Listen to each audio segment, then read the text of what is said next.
naibigay ko kay Maya is, love brings hope. Pero okay lang. Love na nagbibigay ng,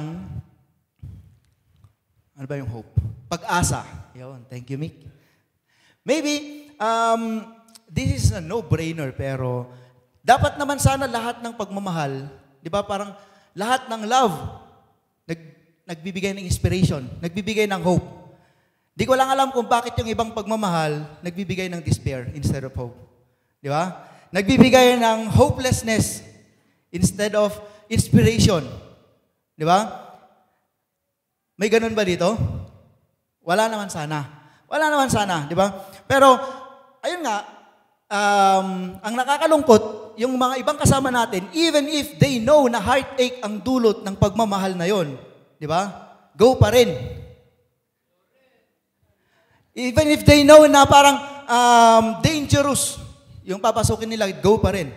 Sabihin, pas mahal naman daw niya ako eh. Di ba? Anyway, pero yung mga yon, topic natin sa mga Fridays, di ba? Parang pinahapayawan lang natin. Pero, iba, sa topic natin sa umagang ito, it's a different kind of love. A love that brings hope, mga kapatid. In a world filled with problems and negativity, there is a love that inspires us to look forward and be hopeful. So yun saan ang tignan natin, mga kapatid? Yung love na hindi ka bibiguin. Yung love na hindi ka papabayaan, brother. Diba? And we'll learn more about that as we read this text na sana mababasa nyo. It's from Romans chapter 8, verses 18 to 30. Wala yung Bible ko dito. Sabi dito, 18, sabayan nyo sana ako. I consider that our present sufferings are not worth comparing, sana sabayan nyo po ako, with the glory that will be revealed in us. For the creation waits in eager expectation for the children of God to be revealed. For the creation was subjected to frustration, not by its own choice, but by the will of the one who subjected it, in hope that the creation itself will be liberated from its bondage to decay and brought into the freedom and glory of the children of God. 22, we know that the whole creation has been groaning as in the pains of childbirth right up to the present time. Not only so, but we ourselves who have been firstborn of the Spirit, groan inwardly, but wala na, as we wait eagerly for our adoption to sonship, the redemption of our bodies. For in this hope we were saved, but hope that is seen is no hope at all. Who hopes for what they see already, di ba? But if we have hope for what we do not have, or we don't, ayun. In the same way, the Spirit helps us in our weakness. We do not know what we ought to pray for, but the Spirit Himself intercedes for us through wordless groans. And He who searches our hearts knows the mind and of the Spirit, because the Spirit intercedes for God's people in accordance with the will of God. Last, and we know that in all things God works for the good of those who love Him, who have been called according to His purpose. For those God foreknew, He also predestined to be conformed to the image of His Son, that He might be the firstborn among many brothers and sisters. And those He predestined, He also called. And those He called, He also justified. Those He justified, He also glorified. Sana naintindihan natin yung binasa natin. Kasi napakaganda, kapatid. Napakaganda nung binasa natin. Very loaded na verse. Sana magkaroon tayo ng time, balikan natin yung text na ito. At i-review natin. And makita natin kung ano talaga yung ibig sabihin nito. Pero, para sa discussion natin sa umagang ito, we'll just have some things na pag-uusapan basing from sa binasa natin. Nakita natin dito, one of the most famous verses. Siguro madalas nakikita natin dito sa mga t-shirts, sa mga mug, sa mga dito, posters and everything. Matthew 8, verse 28. Yan. Sigurado na ako. Matthew 8:28. Diba? We know that in all things, God works for the good of those who love Him. Siguro, iba sa atin dito, yun yung favorite verse. Or nasabi na natin na favorite verse natin to. God works for good of those who love Him. Ang sarap pakinggan. Di ba? Ang sarap pakinggan, it commands hope. For some people, this could be very, very inspirational. Di ba? Parang, uy, grabe, God is working para sa akin. Sa aking ikabubuti. Ganun. Very inspirational. Pero nasubukan mo na ba na basahin itong problema na ito habang ikaw naman yung nasa gitna ng isang problema? Nasubukan mo na ba na may advice sa'yo yung verse na ito habang ikaw yung nasa, yung topic natin, suffering? Di ba? When you are clouded and overwhelmed by your problems or heartaches, baka mahirap i-take itong verse na to. Di ba? Imbes na inspiration, it could be a fuel that's added to the fire na nararamdaman mo. It could be parang salt rub dun sa wound na meron ka. Kasi di ba, if God is working for my good, bakit ko nararanasan ito? Baka ganun yung sasabihin mo. Bakit ko na-experience yung mga bagay na ito if God is working for my good? Di ba? Like, put yourself in the shoes of someone who just lost not just one, but several members of his family due to an accident. Tapos sasabihin mo, God is working for your good. Diba parang, ha? Paano? Baka ganun yung reaction niya. Few weeks ago, actually December, I have a friend, kababata, kamag-anak, na pangalawang beses na niyang namatayan ng baby. Baby. Okay? Actually, hindi lang pangalawa, tatlo. Kasi una, baby, namatay, panganay. Pangalawa, nakunan siya. Pangatlo, namatay ulit baby. Few days. So parang, yung pangatlo, very busy ako noon. Nagkakaroon tayo ng Christmas devotion. During that time, naghahanda tayo ng Christmas devotion. Nag-chat siya sa akin, Pastor, pakipag-pray yung baby ko may sakit, gano'n. Pero hindi ko nabasa agad. Nabasa ko nung gabi na after the Christmas devotion. Tapos nung kinumusta ko, Pastor, wala na siya. Hindi ko alam kung ano sasabihin ko. Di ba? Ang hirap. And then, there came a time na sinabi daw na parang, I'm questioning God. Parang gano'n. Pero yung kapatid ko na yung nagsabi nun. Put yourself sa shoe ng mga ganong tao, naka-experience ng ganon. At sasabihin ng mga ibang tao sa'yo, God works for the good of those who love Him. Ibig bang sabihin, hindi ko love si Lord? Kasi nakakaranas ako ng ganito. Baka ganon yung question, di ba? It's hard to see the greater good that God has in store kung ganitong situations ang meron sa buhay ng isang tao. We understand that. But I believe, we have all experienced hardships sa buhay natin. Kahit nasabihin natin, bata pa tayo, students pa lang tayo, sino pa dito ang hindi pa naka-experience ng hardships or sufferings? Di ba? May inosente pa ba sa trials ng buhay dito? Sana all. Di ba? Yung wala ka pang, hindi ka pa nagkaroon ng stress lines dahil hindi ka pa nagkaroon ng problema. Sana all. Di ba? Paano nangyari yun? But most likely, mga kapatid, may mga experiences na tayo that tested our faith. May mga experiences na tayo na tested our resiliency bilang isang tao. We've all suffered from something at some point. Whether it's intentionally given to you ng isang tao or just accidents. Di ba? Na wala namang may gustong nangyari pero naibigay sa'yo yung problema na ito. Sa verse na binasa natin kanina, the Apostle Paul is saying that the best things that God has in store or parang ihinanda ng Panginoon for us will happen in the future. There's glory waiting for us in the future. Yun yung sabi ni Paul eh. So kahit talunan ka ngayon, sinong talunan ngayon? Taas ang kamay. Wala? Lahat tayo panalo? So kahit talunan ka ngayon sa ibang larangan ng buhay mo, kahit tinalikuran ka ng swerte at niyakap ka ng kamalasan, di ba? There is success and glory waiting for you, kapatid. There is success and glory that's planned for you. Because there's God who deeply cares and loves you. Yun yung gusto kong pag-usapan natin sa umagang ito. Okay? At yun yung mga titignan natin. There, we have 4 points. Susubukan kong bibilisan. And what kind of hope does this love, yung pagmamahal ng ating Panginoon, what kind of hope yung kayang ibigay sa atin? Ang ibinibigay sa atin. Okay? Kasi sabi, love that brings hope. Anong klaseng hope ito? So unang titignan natin, in a world filled with despair and pain, there's a love that goes beyond your sufferings. There is a love that transcends your sufferings. That's greater than your sufferings. Mababasa natin yan sa first verse ng text na binasa natin kanina. I consider that our present sufferings are not worth comparing with the glory that will be revealed in us. Di ba?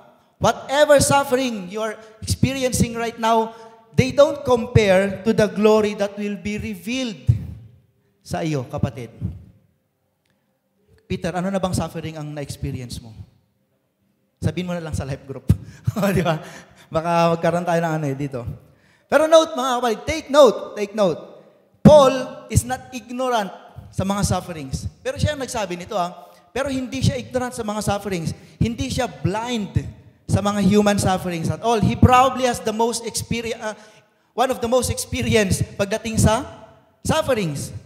To give you some example, on 5 different occasions, he was lashed or whipped, nalatigo, on 5 different occasions. Di ba? Yung tinatawag nilang 40 minus 1. Tama ba Kuya Delon? 40 minus 1, 39 lashes.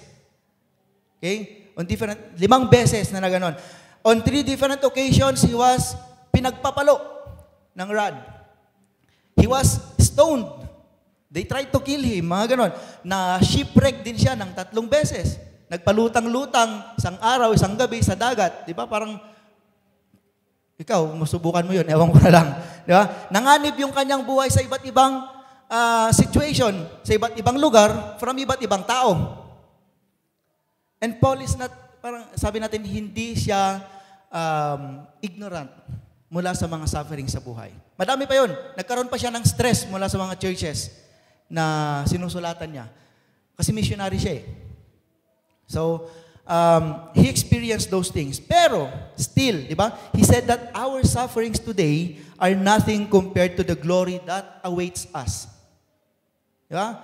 Despite the experiences of Paul, na kaya pa rin niyang sabihin that these sufferings, these are nothing compared to the glory that's waiting for me. So, he acknowledged the presence of suffering. Yes, andito, meron. Sa buhay natin, meron. Kaya bago natin ipagpatuloy itong sermon na ito, I just want to break some, parang ano ba yung myths about suffering. Mga haka-haka, kasabihan, para hindi tayo ma-mislead. Unang-una na dyan is, myth number 1, I can avoid suffering if I live a good life. A straight life. Di ba? Narinig na kayo dito? Ganun sabihin? Maiwasan ko yung mga problemang yan kung magpapakabait ako, di ba? Kung susunod ako sa mga batas and everything. Pero, sabi ni Jesus Christ,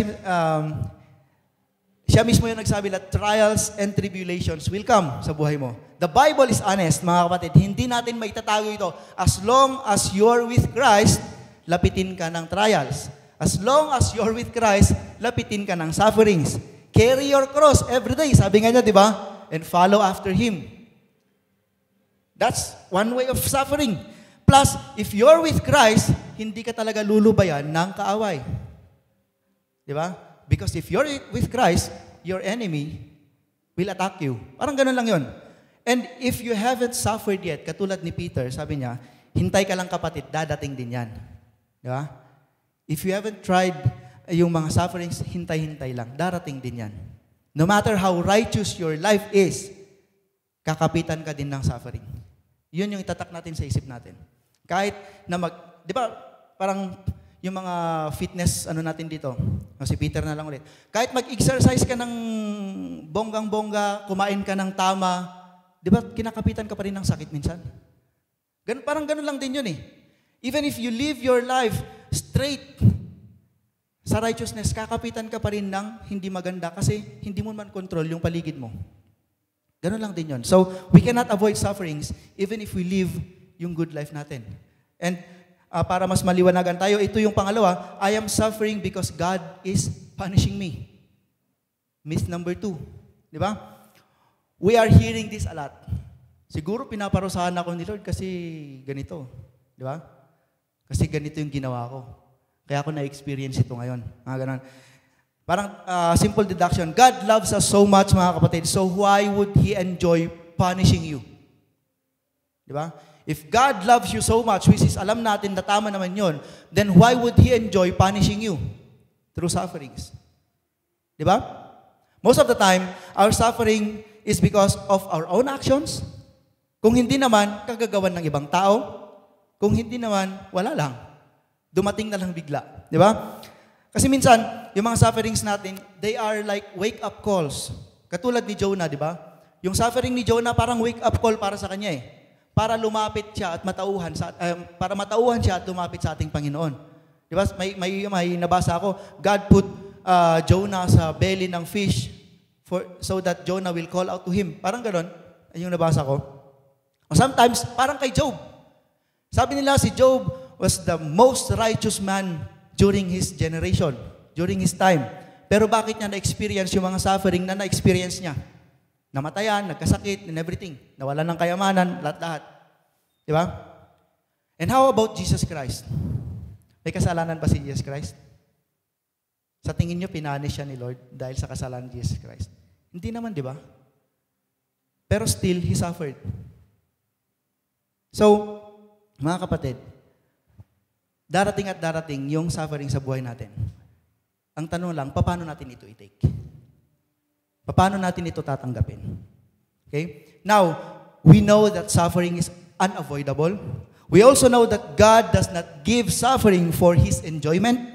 But we also know, yung point natin, that His love goes beyond our sufferings.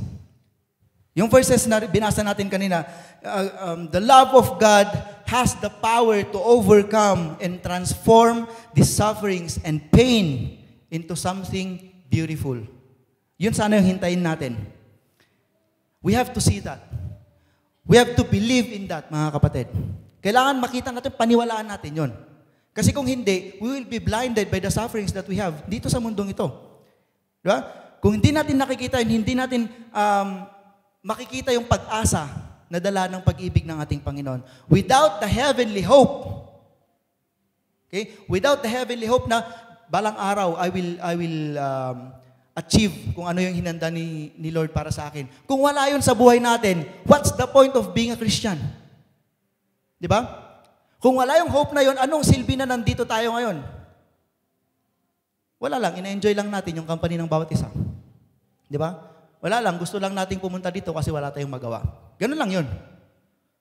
We are just going somewhere na kung saan may social activity. Kung wala yung hope na tinitignan natin na balang araw, I will get that glory na hinahanda ng ating Panginoon sa atin. Diba?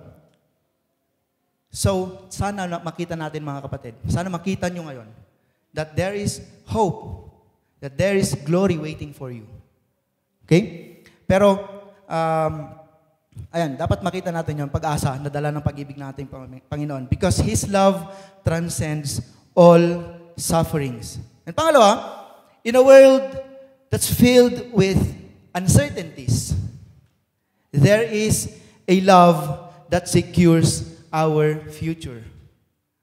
Yung mundo ng punong-puno ng hindi kasiguraduhan and everything, there is a love that secures our future. God's love secures our future, mga kapatid. Sinong ayaw ng security pag future ang usapan? Sinong ayaw ng security pag future ang usapan? Di ba? Siguro lahat tayo gusto natin yon. Kung ano-ano nga yung ginagawa natin just to secure yung future natin, di ba? That's why kayo lahat dito, alam ko, kaya nga nag-aral kayo ng mabuti, di ba? Kaya nga pumapasok kayo araw-araw. Di ba? Hindi kayo nalilate, hindi kayo ma-absent sa school, nagre-review kayo because you want to secure that future, di ba? Di ba? Oh, gano'n naman yan eh. Because you want to secure that future na meron kayo. Di ba? Yung iba dito, yung mga medyo hindi na bata, madami dyan naka-insurance for security din. di ba? Naka-invest sa ganitong business for security. But this security na pinag-uusapan natin, it involves us being adopted in the family of God. Okay? It goes beyond yung mga pinaghahandaan natin dito sa mundo. Imagine mo, because of that love, ginawa tayong beneficiaries in the kingdom of God. Isipin mo, because of the love of God, ginawa tayong parang beneficiaries ng ating Panginoon. Parang nagsulat ng insurance si Lord and then, ikaw yung isa sa mga beneficiaries niya. Di ba? Ang sarap. Instant millionaire, parang ganon. This is the kind of security na hindi natin makikita sa kahit anong insurance company dito sa mundong ito. This is the kind of security na hindi kayang ibigay ng taong minamahal mo. Okay? It's not found in this world. Yung eternal security na gusto nating makita. The Lord, siya lang yung pwedeng magbigay ng security na ito. It's from the love of God.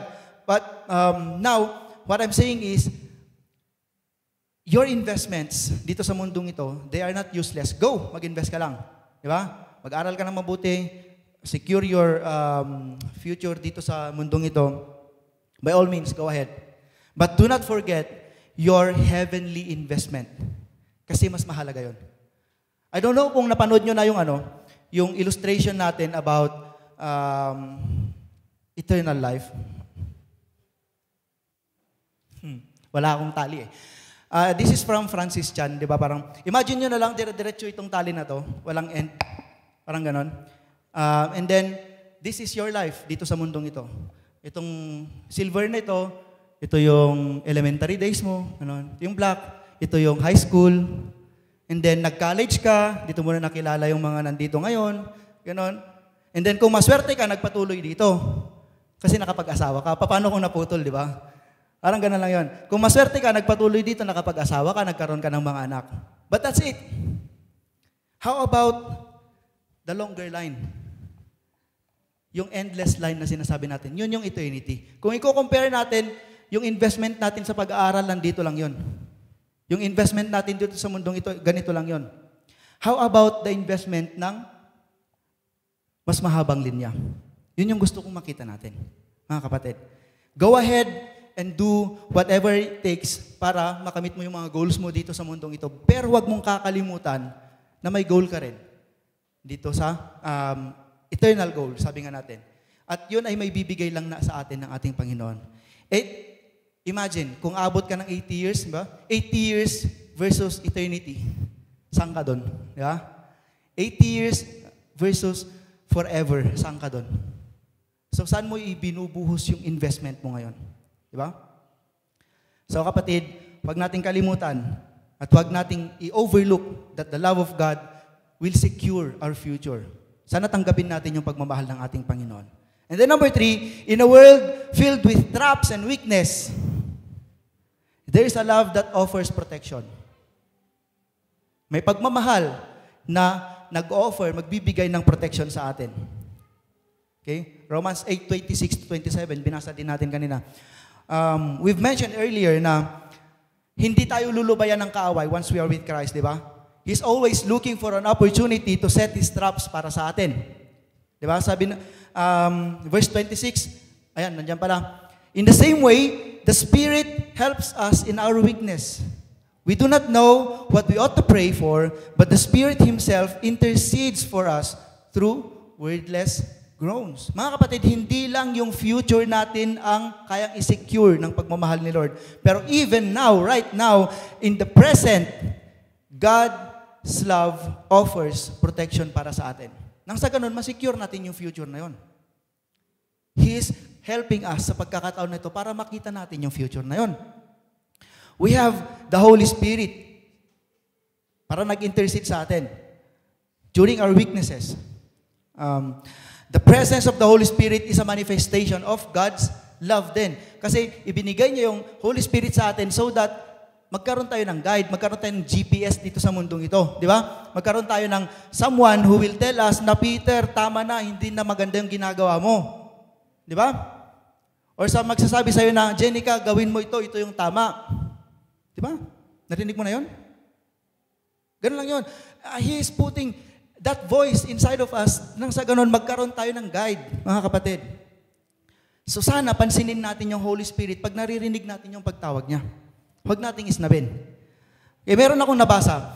The Holy Spirit living in us serves as a guarantee or a deposit, kumbaga, that assures that you will receive your future inheritance in heaven. Okay? The Holy Spirit is your deposit. Nang sa ganon, masecure mo yung inheritance mo in heaven. Okay? The Holy Spirit living in us is making sure that you won't destroy yourself habang nandito ka. He's making sure that you won't be overcome by the enemy. And He's making sure na you will stand strong at panghahawakan yung hope na meron ka na when trials come dito sa mundong ito, so that balang araw, magkaroon ka ng harvest na abundant. Yun yung trabaho ng Holy Spirit sa buhay mo. At yun yung binigay ng ating Panginoon dahil mahal niya tayo. So that we can secure the future na hinanda ni Lord para sa atin. Okay? Kahit madaming suffering sa mundong ito, hindi ka susuko because you are looking for God's love that brings joy sa buhay mo. At yun yung sinasabi ng Holy Spirit sa'yo. Sana pakinggan natin yun. Okay? This intimate connection that we have with God through the Holy Spirit is a source of comfort para sa atin. That's why when you, I don't know if you've experienced this, when you pray, just after praying, you find comfort. Di ba? Mga ganong bagay. Because God is closer than you know. Knowing that God Himself is supporting us, hindi sa outside, pero He's supporting us from within. Because the Holy Spirit, sabihin natin, is living in us. Diba? That's something na kailangan nating tignan at i-acknowledge. God is showing His love by being present in our lives. Okay? And number 4, in a world filled with chaos, there is a love that brings victory. In the last 3 verses na binasa natin kanina, na kung saan nandun yung favorite verse ng karamihan sa atin, Paul reassures that God works in all things for the good of those who love Him and are called according to His purpose. Diba? Our sufferings, no matter how hard they are, even if you don't understand kung bakit naibigay sa'yo yung suffering na yan, hindi mo maintindihan kung bakit sa'yo pa naibigay, hindi mo maintindihan kung bakit or para saan yung purpose ng suffering na yan, keep in mind that God has a purpose for your life. And that purpose is to mold you, transform you to be more like Jesus Christ. God's love guarantees our victory if we stay with Him. Sabi niya, God works all things for the good of those who love Him. In the same, it is the same love, mga kapatid, that brought Jesus dito sa mundong ito to be on the cross. It is the same love that looked for you nung ikaw yung nawawala. It is the same love that called you kahit hindi ka nakikinig. It is the same love that justified you kahit makasalanan ka. And it will be the same love na magbibigay ng glory sa'yo once you get there. Okay? The love of Jesus Christ. Sana makita natin yung pagmamahal na yun. Hindi lang yung puro kilig-kilig, ganun-ganun yung ginagawa natin sa February. Di ba? Sana makita natin yung pinagmulan ng pagmamahal. Yung discussion namin nung Friday, yung love na ibinibigay natin sa ibang tao, ibinibigay natin sa sarili natin. Saan ba nanggaling? Nanggaling sa ating Panginoon. So sana makita natin yon. Because God's love is securing our future by being with us today. Okay? Securing the inheritance na hinahanda ng ating Panginoon para sa atin by being with us today. So as we end yung sermon natin sa umagang ito, sana yung transformative power ng pagmamahal ni Lord ay mag-resonate ba? Hindi ko alam kung anong Tagalog, mag-resonate. Mula sa mga puso natin at makita din ng ibang tao. In a world that is spoiled by suffering and uncertainty, sana tumayo tayo bilang mga beacons of God's love. Diba? Be the salt and light of this world. Makita sana ng mga tao nakapaligid sa atin that, uy, grabe. He is radiating something at kailangan kong malaman kung ano yon. Parang ganun sana yung magiging magnet tayo ng something beautiful. Okay? Hindi yung nakikita kanila na i-stress na sila. Di ba? Ba naman ito? Di ba? Totoo bang nag-church ito? Mga ganun yung sasabihin nila sa'yo. Di ba? So, sana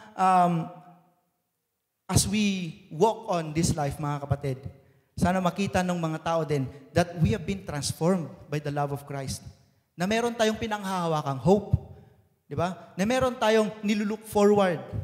At maintriga din sila, ano kaya yung tinitignan niya? Ano kaya, bakit kaya very positive siya? Mga ganung bagay. Ha? Sana, naipapasa natin sa ibang tao yung hope na natanggap natin mula sa ating Panginoon. As recipients of this boundless love, di ba, ng ating Panginoon, may we share it generously with others also, becoming living testimonies of the truth, of the love na binigay ng ating Panginoon sa atin. We have received the love, we have received the hope, sana may pasa din natin.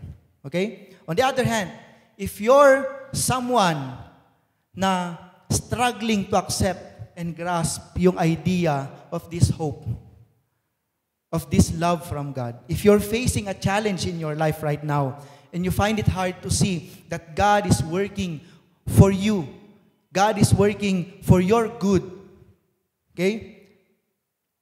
That He is preparing so much for you, that you have something to hope for. Kung ikaw yung taong nahihirapang makita yung mga bagay na yon, I pray that the Holy Spirit will penetrate your heart. Right now. And sana, you allow Him to do that. You allow Him to guide you. You allow Him to bring you closer to God. Sabi natin, love month yung February, di ba?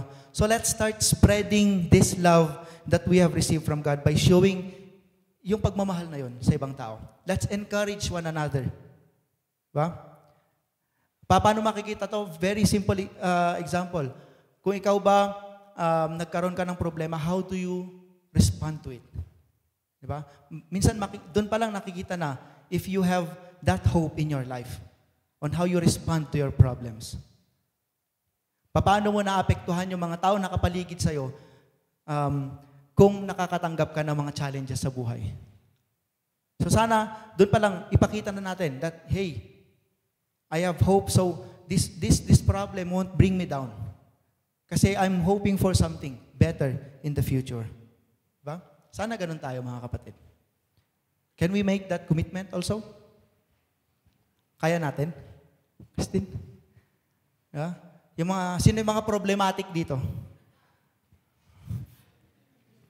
Sino yung mga pagpasok pa lang dito sa church, alam mo nang may problema agad kasi ramdam mo na eh. Alam mo yung parang sa anime, madilim na yung paligid niya, ganon. Ganon ba tayo? Okay? O sabi natin kanina, kahit na may problema ka, you still radiate something beautiful because you are not being parang overcome by the problems that you have, by the sufferings that you have, because you are hopeful na meron kang matatanggap in the future. Okay? So sana, mga kapatid, we will be hopefuls. Lahat tayo aasa kasi alam natin mangyayari. Yung pinaghanda, yung benefits na binigay sa atin. Can we pray?